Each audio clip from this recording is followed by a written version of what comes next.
आज हम federal board of revenue FBR के एक नए और काफ़ी अहम सर्कुलर पर बात कर रहे हैं।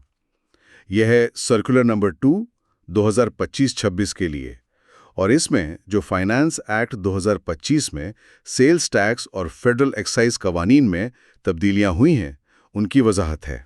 जी बिल्कुल। और हमारी कोशिश होगी कि सिर्फ ये ना बताएं कि क्या बदला है, बल्कि इन तब्दीलियों के पीछे एफबीआर की सोच क्या है और बिजनेसेस और आम टैक्स पेयर पर इसके क्या असरात हो सकते हैं, इसको समझें। ठीक है, तो शुरू करते हैं फिर। सेल्स टैक्स एक्ट में मुझे पहली नज़र में टैक्स फ्रॉड के खिलाफ कुछ सख्त चीज़ें दिख रही हैं। ख़ास तौर पर ये अ बेटर यानी सहूलतकार की डेफिनेशन, ये पहली बार आई है। हाँ, ये वाकई अहम है। एफबीआर पहली बार, आप देखें, ना सिर्फ फ्रॉड करने वाले को पकड़ रहा है बल्कि उन लोगों पर भी फोकस कर रहा है जो इसमें मदद देते हैं। कंसल्टेंट्स हो सकते हैं, कोई और हो सकता है।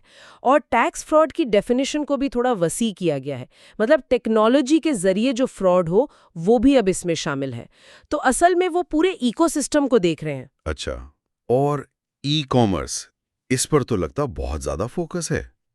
E commerce, courier, payment intermediary, ये सब नई डेफिनेशंस, और ऑनलाइन मार्केटप्लेस की डेफिनेशन भी इनकम टैक्स वाली कर दी है। क्या हो रहा है यहाँ?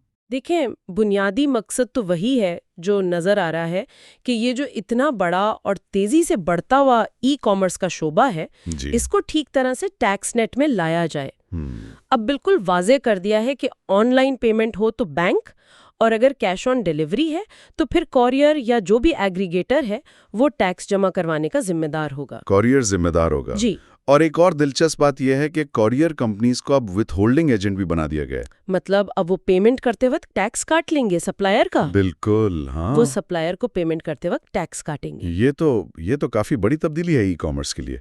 लेकिन इससे जो छोटे ऑनलाइन सेलर्स हैं उनके लिए चीजें कॉम्प्लेक्स तो नहीं हो जाएंगी? उनका टैक्स कैसे कैलकुलेट होगा?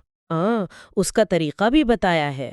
जो कॉटेज इंडस्ट्री है, यानी बहुत छोटे पैमाने पर काम करने वाले, और जो टियर 1 रिटेलर्स हैं यानी बड़े स्टोर्स, उनको छोड़कर बाकी सब के लिए ये एक फाइनल टैक्स होगा। फाइनल टैक्स मतलब ये कि वो जो सेल्स टैक्स खरीदारी पर देते हैं, इनपुट टैक्स, वो वापस क्लेम नहीं कर सकेंगे।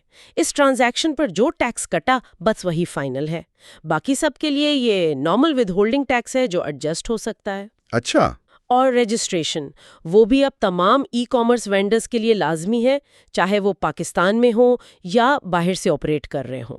और जो मार्केट प्लेसेस हैं, बैंक्स हैं, कुरियर्स हैं, उनको हर महीने एफबीआर को बताना होगा कि किस सप्लायर ने कितनी सेल की है। पूरी डिटेल देनी होगी। जी, पूरी तफसील। ई कॉमर्स के बाद एफबीआर अब सामान की फिजिकल मूवमेंट पर भी नजर रखना चाहता है। ये कार्गो ट्रैकिंग सिस्टम और ई बिल्टी क्या चीज है? कोई नई ऐप है क्या? ऐप है या वेब पोर्टल, अभी इसकी तफसीलात तो आएंगी, लेकिन कॉन्सेप्ट ये है कि एक इलेक्ट्रॉनिक बिल्टी बनेगी इस ट्रैकिंग सिस्टम से।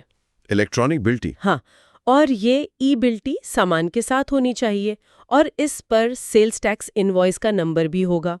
मकसद वही है, सामान कहाँ से चला, कहाँ जा रहा है, सब ट्रैक हो, टैक्स चोरी रुके। अगर नहीं होगी साथ में तो जुर्माना होगा। ठीक है, और अगर कोई खिलाफ वर्जी करे इन कवानीन के, तो इन्फोर्समेंट के लिए क्या इख्तियारात हैं? वो भी सख्त हुए। जी, इख्तियारात बढ़ाए गए हैं। बैंक अकाउंट्स फ्रीज करना, प्रॉपर्टी ट्रांसफर रोकना, दुकान या ऑफिस सील करना, यहाँ तक कि रिसीवर मुकर्रर करना, ये सब अब एफबीआर कर सकता है।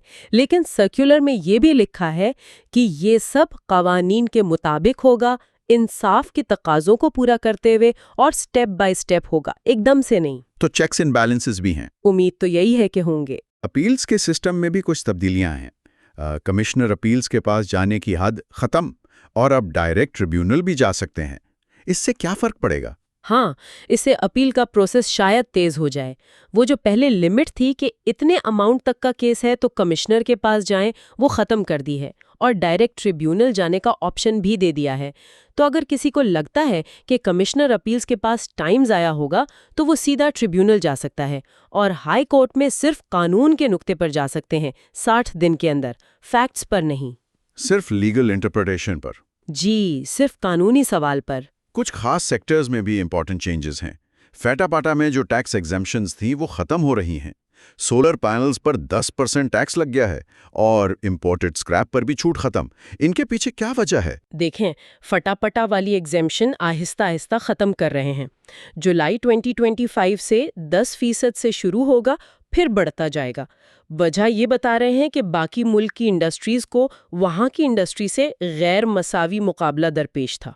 लेवल प्लेइंग फील्ड जी कह सकते हैं। हाँ, लेवल प्लेइंग फील्ड की कोशिश है, लेकिन इससे उन इलाकों में ज़ाहिर है इकोनॉमिक एडजस्टमेंट की ज़रूरत होगी। सोलर पैनल्स पर टैक्स, इससे शायद लोकल इंडस्ट्री को सपोर्ट मिले और कुछ रेवेन्यू भी आए, मगर देखना होगा इसका रीन्यूएबल एनर्जी पर क्या असर पड़ता है। और इम्पोर्टेड स्क्रैप पर छूट खत्म करना भी शायद मार्केट को रेगुलेट करने और रेवेन्यू बढ़ाने की कोशिश है। ठीक। सेल्स टैक्स के बाद अब जरा फेडरल एक्साइज ड्यूटी FED की बात करें।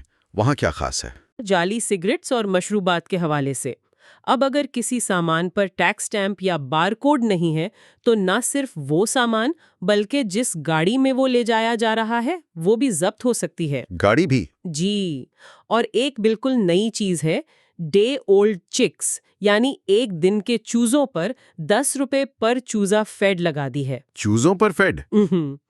इसका क्या मकसद है? इसका मकसद वो बता रहे हैं कि पोल्ट्री सप्लाई चेन में प्रोडक्शन को मॉनिटर करना है। अच्छा, और एक वापसी भी हुई है, रियल एस्टेट पर जो फेड लगी थी वो खत्म कर दी। जी, वो पिछले साल फाइनेंस एक्ट 2024 में लगाई थी, गैर मनकूला जायदाद की अलॉटमेंट या ट्रांसफर पर। वो अब वापस ले ली गई है। शायद रियल एस्टेट सेक्टर से बहुत प्रेशर था या कंसर्न्स थे कि इससे मार्केट रुक जाएगी। हो सकता है। लिमिट खत्म, डायरेक्ट ट्रिब्यूनल का ऑप्शन, हाई कोर्ट सिर्फ कानून के नुक्ते पर।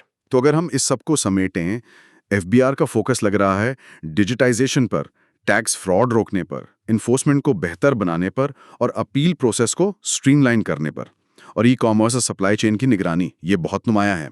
बिल्कुल, इन सब का मजमूई मकसद लगता है कि टैक्स बेस को बढ़ाना है, ट्रांसपेरेंसी लानी है और कवानीन पर अमल दरामद को यकीनी बनाना है। यहाँ एक सवाल जहन में आता है, ये जो टेक्नोलॉजी ड्रिवन कदम है, जैसे ई-कॉमर्स की रेगुलेशन है, कार्गो ट्रैकिंग है, इनका लंबा अरसे में पाकिस्तान में ईज ऑफ डूइंग बिजनेस पर और इकोनॉमी की डिजिटाइजेशन की रफ्तार पर क्या असर हो सकता है?